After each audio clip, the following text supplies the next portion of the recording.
Live from the Monkey Beach studio, it's time for the hottest half hour in all the...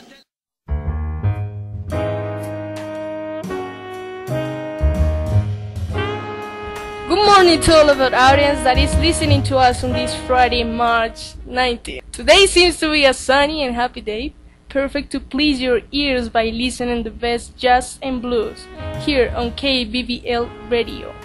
Good morning, Malena. Good morning, Jaime. How are you guys? Great, Daisy. It's been a nice weather here in Bogota, but I still miss rain. I like it a lot when it's rain. Today we'll be talking about jazz and its roots, firstly in USA. We will spend a nice time today in our program, and of course we have a great surprise on this morning, a really special guest that will share with us.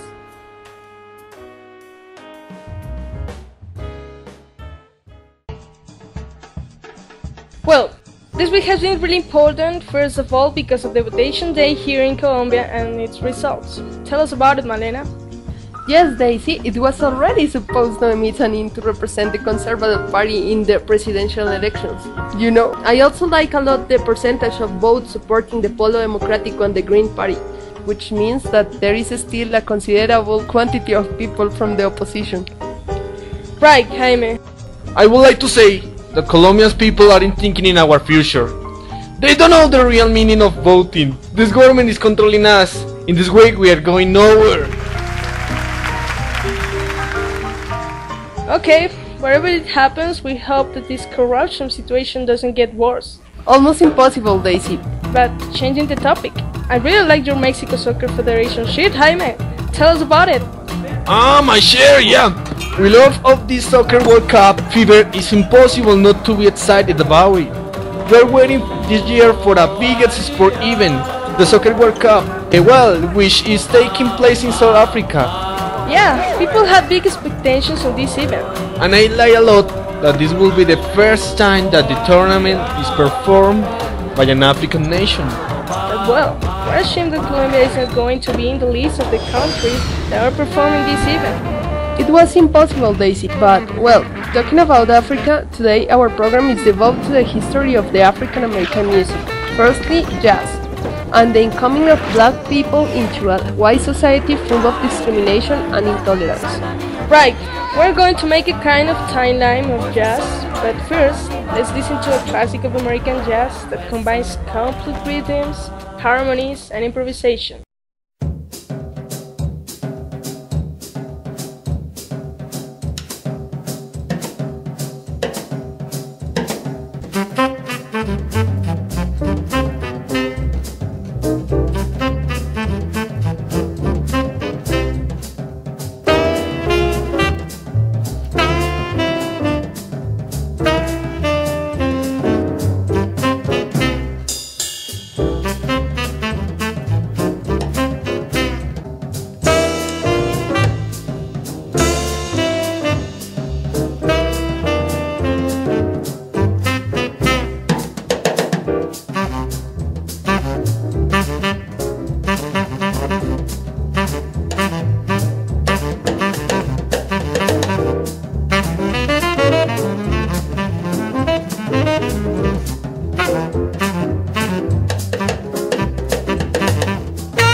We're here asking people from all over what they think of Lipton green tea.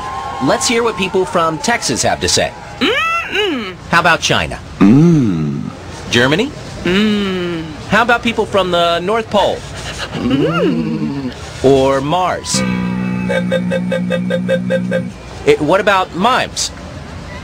Oh, right. People with their jaws wired shut? Oh. Yeah, a barbershop quartet. Oh, you guys are great. How about race car drivers? What about you, high school glee club, here on a field trip?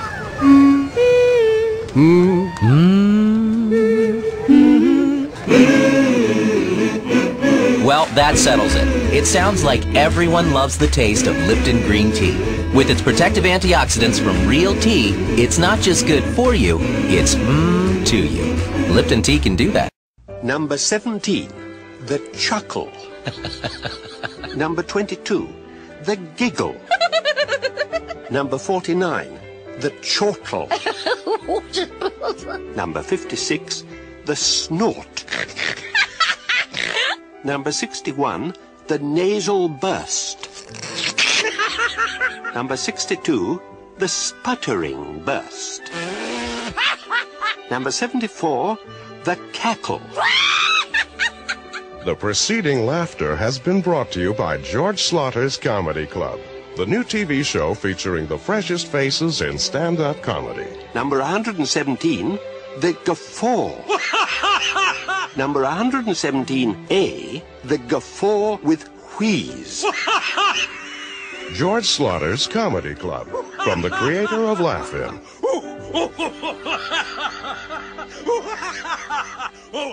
This is a song about corn nuts, an intensely crunchy snack.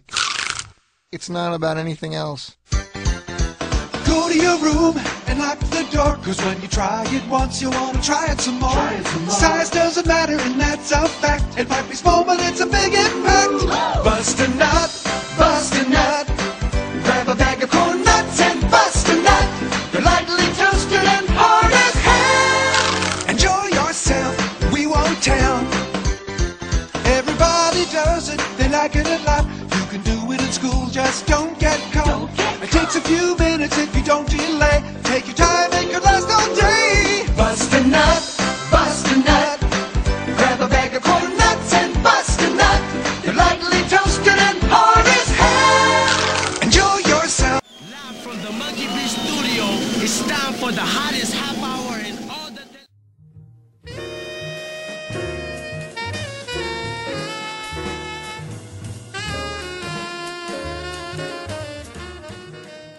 Hi again! Now we're back with an interesting topic regarding African music and its birth in the United States. Okay girls, let's remind the history of African American music during the period that Africans were sold as slaves to different countries. Alright, Jaime, this timeline begins with the period of slavery, around 1600, when the very first American immigrants that arrived to the US lived under inhuman conditions. As soon as they got to the country, they worked as servants without being paid for their hard work. Besides, they hadn't enough food to eat, and many of them died. Those who survived had no freedom.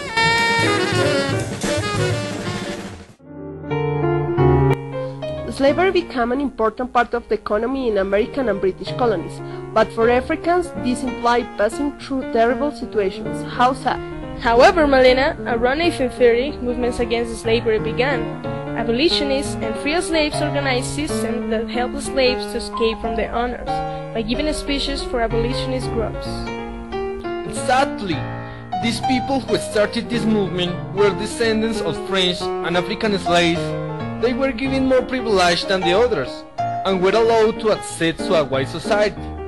Musicians from this lineage became the primary inventors of early jazz. They were diverse on linguistic, ethnic, and spiritual heritage. You can see that this diversity was reflected in their rich musical tradition. In the water,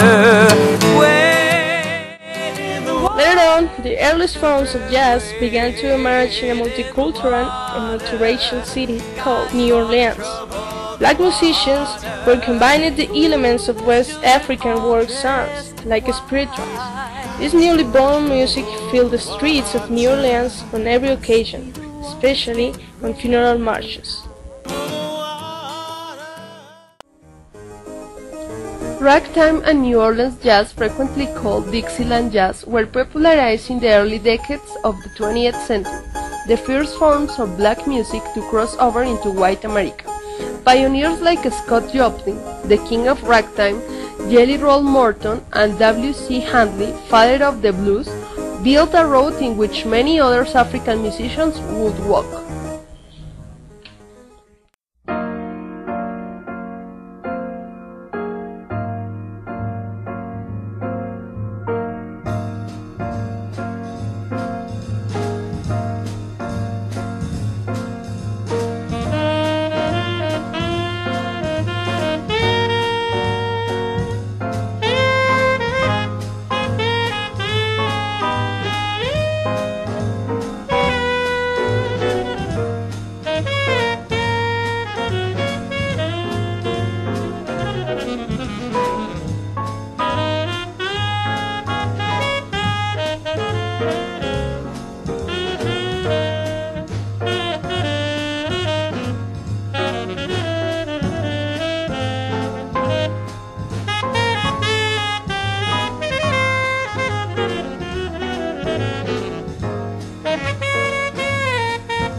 Hi there! We're back, but now with our surprise. Remember, Magdalena, that you say something about this before?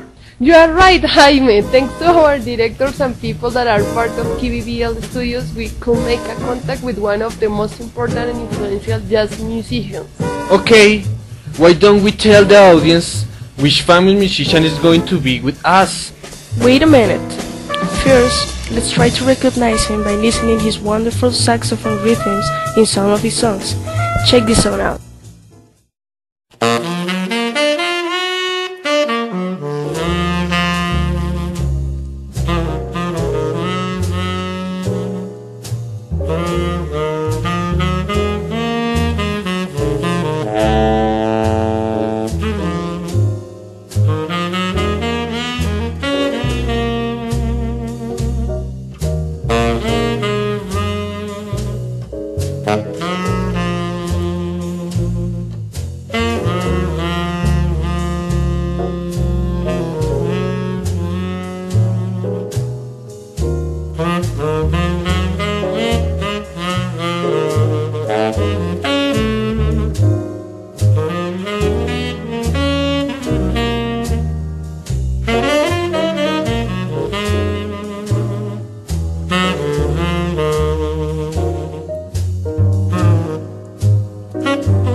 That's right, people. Here's with us Sonny Rollins. That's right! Rollins is recognized by many for the quality of his career. His melodic sensibilities, playing silent solos with a saxophone, have also influenced several generations of musicians. Welcome, Master. It's a pleasure to have such a great person in front of our microphone. We would like to thank you for accepting our invitation. We feel really grateful. Okay, let's begin talking about who Sonny Rollins is and what his music is about. Sonny Rollins is a work in progress. My reality is very much defined. I know what I'm trying to do. You know, sometimes I do interviews with people and they say, "Oh, gee, Sonny, I heard you practice. You still practicing?" So I said, "Well, yeah, I'm still practicing, man, because I'm still alive. I'm still playing music. Yes, I'm still practicing. I'm still trying to do something right. When I come to play, I'm not just going to go through what I've done in my past career and, you know, even if people would want that, that's not who I am. So yes, I'm still practicing." Okay, so my reality then is very much in focus, and it's something that I'm very much involved in and very much into every day.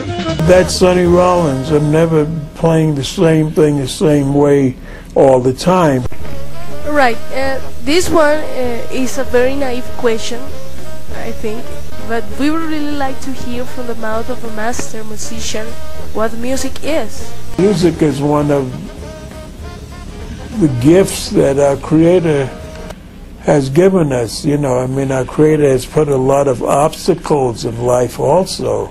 That's what it is. It's not just gifts, but with all these obstacles and all the difficult things we go through in life, music is there to help. So that's a gift. There's no doubt about it. Music will help and can help. Okay, thank you. During this program, we've been trying to talk about jazz and its historical process in the United States. So, would you help us to define what jazz is? Force of nature. It's a feeling. It's a sense of liberation, sense of communing with nature, with higher things. That's what it is for me. For some people, it's a sense of abandon. That's why you see people, some people listen to jazz, they want to dance. That's an element of it. But you know, people go to church and they also have a sense of abandon. And they dance and everything in church. So I am saying that because people that want to detract from jazz would say that, oh, it's abandon. That means you're doing something evil. So it's that kind of abandon. It's an abandon of spirit. So that's part of it. It's a sense of hope. That life can be better, that things can be better. It's a sense of happiness where things, wow, this is great. Okay, why did you decide playing jazz? When I was in the crib almost, I was listening to Fats Waller, and I mean, I know Fats Waller from earliest memories I can think about Fats Waller. It imbued me with joy. So I think not only did I like music, well, a lot of people like jazz, but I think I had an extra pull from wherever to become a musician, to want to do it. Which has been your greatest challenge? My greatest challenge every day is to try to be a wipe out karma, which is wipe out some of the ignorant things that I've done in my life, you know.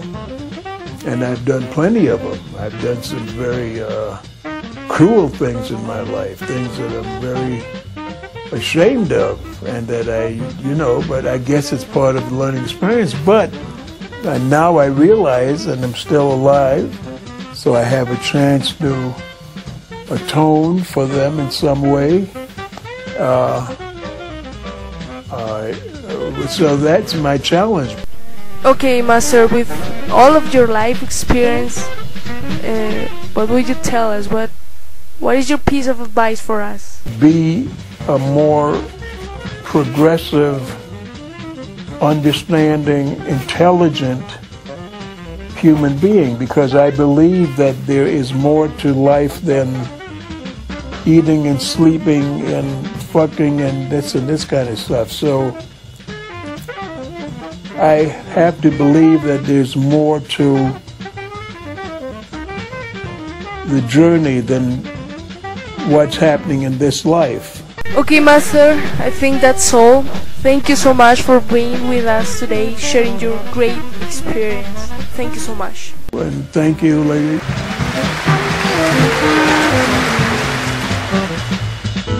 Yes, our time has come to the end. Thanks again for being with us and helping to open our minds. Right, unfortunately we have to stop today here. The time is over, but we really enjoyed this moment. Of course we did, Magdalena, but it's time to say goodbye. Thanks to all of the people that are listening to us right now. We hope you like our program. This is KBBL Radio. I am Daisy. Here's Jaime. And I'm Magdalena.